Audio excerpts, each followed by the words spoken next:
So it's day 26. Can say like really the low carb part to get it like the ketosis. When you look at something like yesterday, I had, or no, the other day, like just a little bit more vegetables can actually put like, oh shit, you have more carbs. So that, like I said, I'm not quite there because like I'm like, okay, look at all the different layers. But then I go back, right, in the psyche of, okay, those like before it's been a year and a bit, your food addiction, your things. I go, okay, realistically, with the eating change, I can feel like I'm like, okay, when I'm hungry, but I'm not hungry. There's the habit forming, so I know this is like good. I Because the cravings aren't what they were. It's just it's a habit forming craving versus a, okay, like, you know, whatever. So that part's good. Where I get still, I recognize, because I check, like I've been checking the scale every day, right? So I'm like, oh, I'm the same weight. What the heck, right? So, starting the process at the beginning of the month, being 127, going on a fast, then changing, and then I'm been consistently 124, and then I do the thing, like, and I realize, holy shit, like I have so many issues, but I'm comparing myself to my old self, which is difficult too.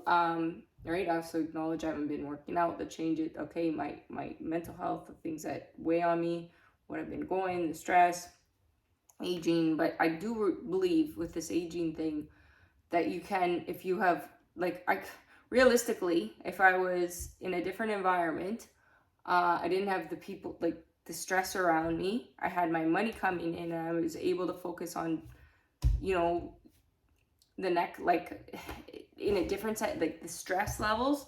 I do believe, like, you go out, get something done, get something I'm not never against anyone doing that, right? Do whatever you want. You can reverse age. My stepmom said to me, because being in my switching to 40s, oh, well, you're old.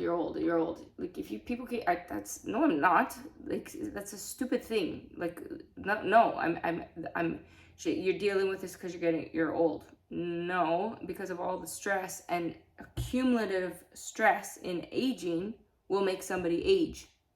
Somebody that you get rid of the stress, you can focus on the things, you have those things taken care of, somebody would anti-age if they were able to take care of those things. There's a choice element in that, and then there's also the circumstances. But the belief, if somebody's around you, you're old, you're old, you're old. And I said, no, that's not true, right? And I actually genuinely believe, right, that if I was able to switch this around, then I could have a life, then I could actually anti-age. And then then you go into these stupid debates on things of people saying you can't do something because you're based whatever a certain age. Okay, well, I haven't had a chance to live yet. I haven't had a chance for a life yet. That's an actual true statement. Why? I'm not going to get into that. People, it would look very different to the rest of the world, but they wouldn't understand what I had to do in those things. And that's why I'm doing what I'm doing. Because of that. I haven't had a chance for a life.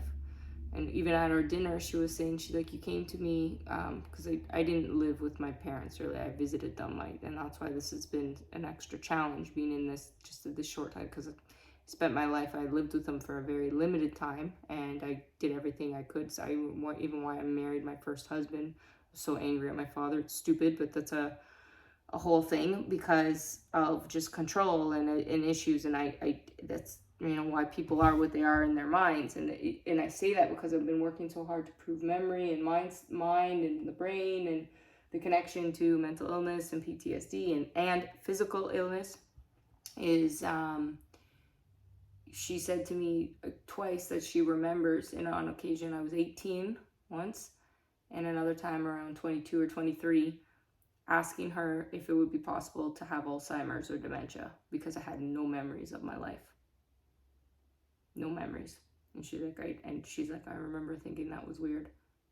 And I never had any memories before 2020 of my life. It was like story. We do that to each other. Like many humans have that, like without realizing, like we have memories of what we think, right? There's there's always three the stories, right? But for me, that's why I had so many, things documented or whatever, because it was like, it's gone. It happens and it's gone.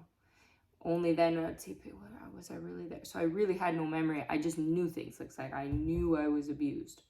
I knew I blah, blah, blah. Okay, well, what happened to me, and this is proven, like the shutting down, and said it's cognitive. I really believe, like, the brain and the body disassociativeness. The brain and the body, I'm aware of what's happening, but my body can't respond.